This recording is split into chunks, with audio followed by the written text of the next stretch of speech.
नमस्कार साथियों, आज हम देखने वाले हैं अप्रेंटिसशिप वैकेंसी के बारे में। तो जो एनपीसीआईएल है, nuclear power corporation of India से वैकेंसी आई हुई है अप्रेंटिसशिप के लिए। ये आईटीआई वालों के लिए है, जिसने आईटीआई किया हुआ है उसके लिए है। ठीक है, आईटीआई के पास आउट स्टूडेंट के लिए है ये वैकेंसी। तो ये जो है तारापुर, पालघर डिस्ट्रिक्ट और महाराष्ट्र के लिए है। ओके, आपको ये ध्यान रखना है। हाँ, इसकी अब जो मेन इंपॉर्टेंट डेट्स हैं वो हैं, जो आवेदन ऑनलाइन आवेदन करने की डेट है वो है 11 जनवरी 2023 10 बजे से। लास्ट सबमिशन डेट है 25 जनवरी 2023 तक। आपको ये डेट याद रखना है। और इसके लिए ऑनलाइन एप्लीकेशन बुलाए गए हैं। ठीक है, ये भारत का, ये आपको देखने की जरूरत नहीं है, अच्छा है, ऑर्गेनाइजेशन बहुत अच्छा है। ठीक है, कोई दिक्कत नहीं है इसमें, पब्लिक सेक्टर है, एंटरप्राइजेस है। अब ये देखिए, आपको ट्रेड्स का ब्रेकआउट्स दिया हुआ है यहाँ पर। ओके, ट्रेड का ब्रेकआउट है तो कौन सी ट्रेड के लिए, तो फिटर के लिए, टर्नर के लिए, इलेक्ट्रीशियन, वेल्डर के लिए है। यहाँ पर नंबर ऑफ सीट्स दी गई हैं आपको। ओके, और यहाँ पर ये दिया गया है कि आपको ट्रेनिंग कितने ड्यूरेशन की है, और यहाँ पर इसेंशियल क्वालिफिकेशन। ओके, और इसमें एक चीज अच्छी बात है कि इसमें एनसीवीटी और एससीवीटी दोनों अप्लाई कर सकते हैं। क्यों? क्योंकि इसमें उसने ऐसा कोई क्राइटेरिया फिक्स नहीं रखा है कि आपको इसी ट्रेड वाला अप्लाई, यानी इस वाला एनसीवीटी वाला या एससीवीटी वाला ही अप्लाई करेगा। तो यहाँ पर सिर्फ ये दिया हुआ है एसेंशियल क्वालिफिकेशन में कि आपका आईटीआई पास आउट होना चाहिए बस। तो आप कोई भी वाले हों, एससीवीटी या एनसीवीटी वाले, तो आप इसको अप्लाई कर सकते हैं। ओके, और आप जिस ट्रेड के हैं तो अप्लाई कर सकते हैं। वायरमैन हुआ, प्लम्बर, कारपेंटर हुआ, आरएसी हुआ, इंस्ट्रूमेंट मैकेनिक हुआ। ओके, डीजल मैकेनिक वालों के लिए भी, मोटर मैकेनिक, मशीनिस्ट, पेंटर, इन सभी के लिए है यहाँ पर। तो आप ये ब्रेकआउट्स देख लेंगे यहाँ पर। ओके, चलते हैं हम आगे। ये और हैं ड्राफ्ट्समैन के लिए, आरएसी के लिए, ये स्टेनोग्राफर के लिए हैं, तो उनके लिए भी आईटीआई सर्टिफिकेट चाहिए होगा। ठीक है, तो कुल टोटल पद यहाँ पर जो हैं 295 टोटल पद हैं। तो जिसमें से ये सब के लिए अलग अलग इनने कैटेगराइज कर रखा है, तो आप देख सकते हैं इसमें अलग अलग रिजर्वेशन के अकॉर्डिंग अलग अलग दे रखा है। ओके, ठीक है। अब आपको कि अब आप ट्रेनिंग कर रहे हैं, उस ड्यूरेशन में आपको पैसा कितना मिलेगा यहाँ पर। तो आप यदि 1 ईयर वाले हैं, आपने 1 ईयर आईटीआई कंप्लीट किया हुआ है, जैसे डीजल मैकेनिक से हुआ, तो 1 वर्षीय किया हुआ है तो आपको 7,700 रुपये मिलेगा। और यदि आप 2 वर्षीय कंप्लीट किया हुआ है कोर्स, 2 वर्षीय कोर्स कंप्लीट है आपका, तो आपको 8,855 रुपये मिलेगा। जैसे डीजल मैकेनिक या वेल्डर से किया हुआ है आपने, तो आपको इतना मिलेगा, और फिटर या इलेक्ट्रिशियन से किया हुआ है तो आपको इतना मिलेगा।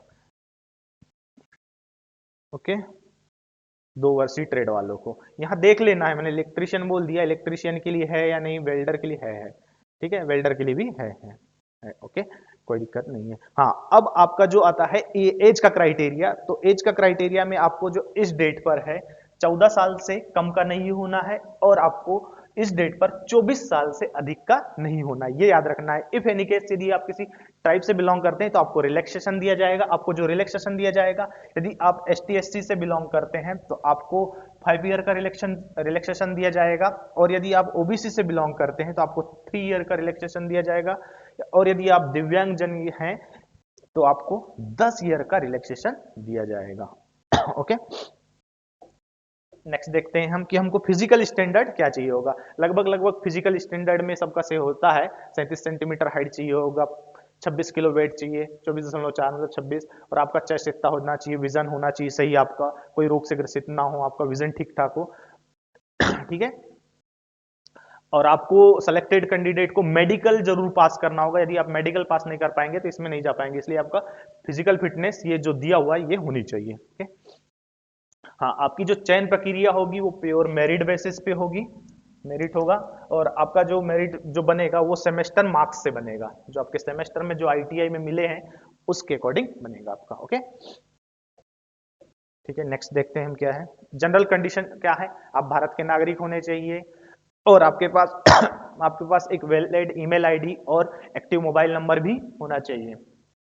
ओके, ये याद रखना है आपको।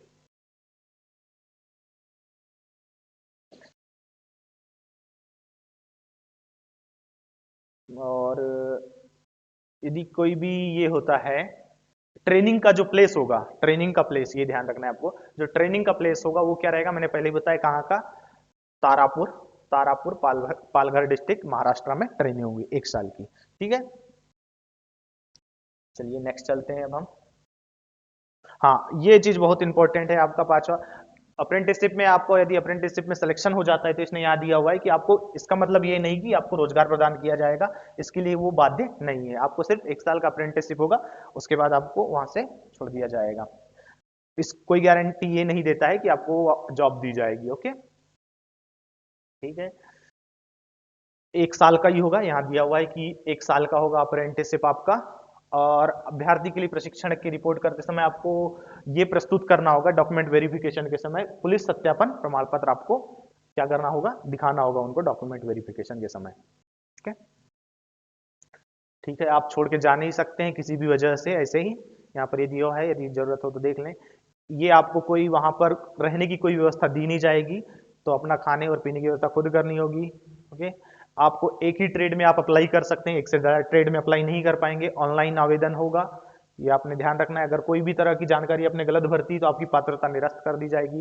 यदि आप ST SC OBC और EWS से बिलोंग करते हैं तो आपको सेंट्रल के और OBC में भी नॉन क्रीमी लेयर होना चाहिए, और जो भी इससे करते हैं तो आपको जो है सेंट्रल गवर्नमेंट का अपना का सर्टिफिकेट दिखाना होगा, केंद्रीय सरकार फॉर्मेट में आपको दिखाना होगा। ठीक है, हमारे पास नॉर्मली होता है, जो होता है वो स्टेट का होता है, ये आपने ध्यान रखनी है। और जो दिव्यांगजन होते हैं तो उसकी जो अशक्तता है वो 40% या उससे अधिक की होनी चाहिए, 40% स्वीकार की जाएगी।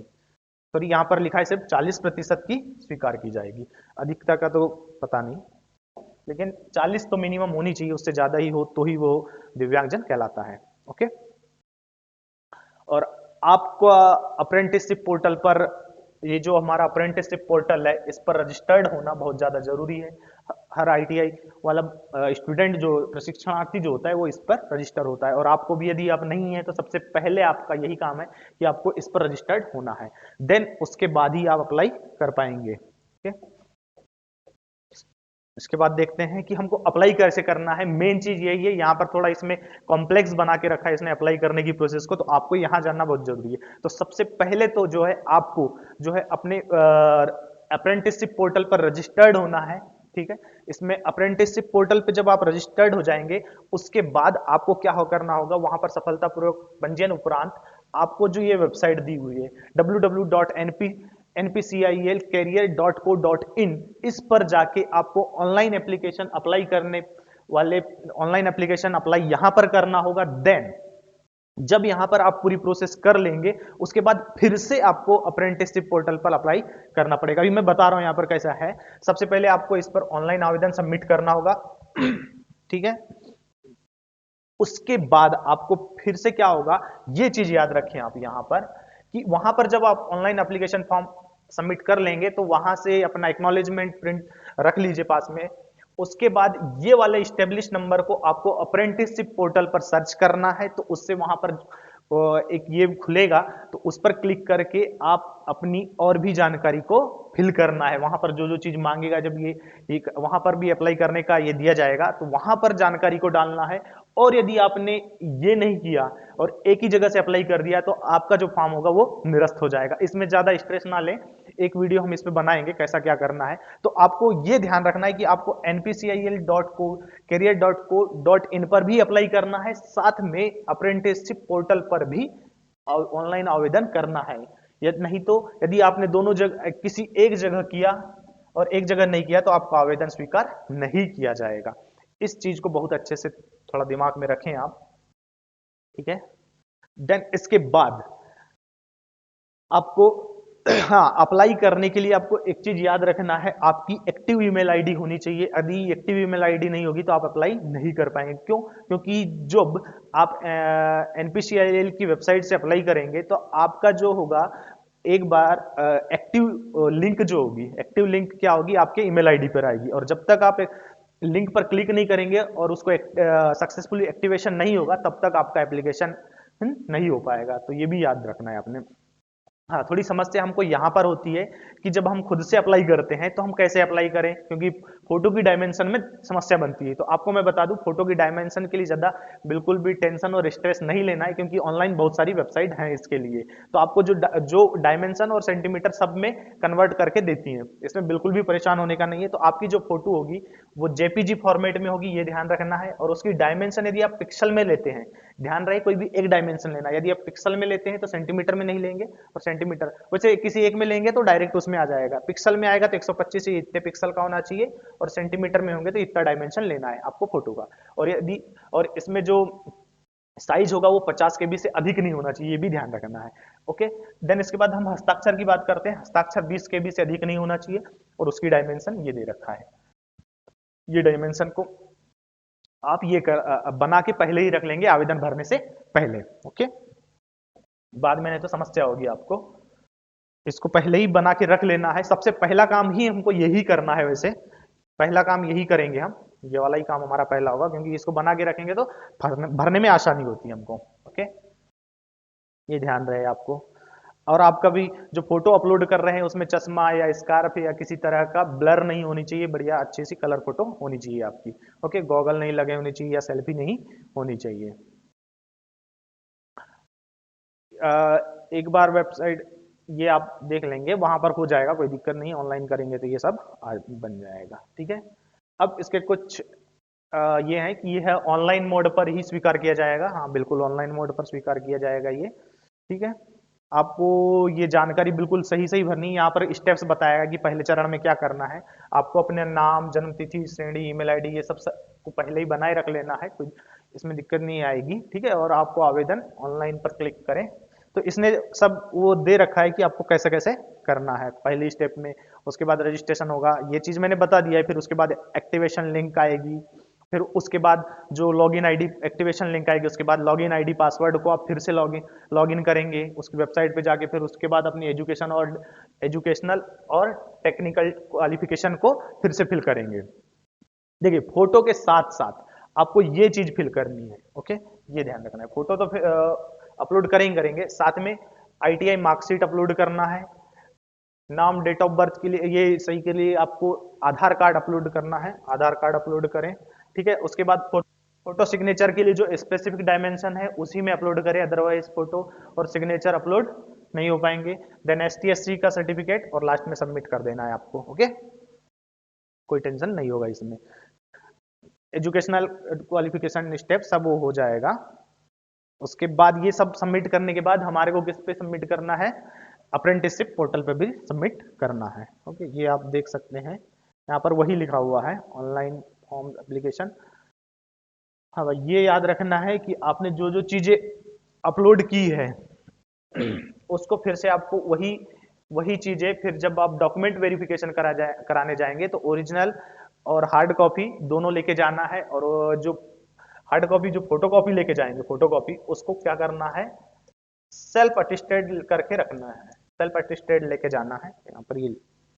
ओके, देन इसके बाद ये इन्होंने दे रखा है कि यदि आपने कोई गलत फॉर्म भरा तो रिजेक्ट कर दिया जाएगा। ऐसा नहीं करना है आपको, फोटो सही होना चाहिए। कुछ भी अगर दिक्कत होगी या कोई भी समस्या जाती है, आपको विवाद की स्थिति बनती किसी भी तरह की, तो अधिकार क्षेत्र जो होगा, कानूनी अधिकार अधिकार होगा, वो सिर्फ जिला पालघर में ही होगा। ये इसकी बात नहीं है इसमें। ठीक है, इसने और ये दे रखा है, तो आपको यदि चाहें तो ये पढ़ सकते हैं। Okay, thank you.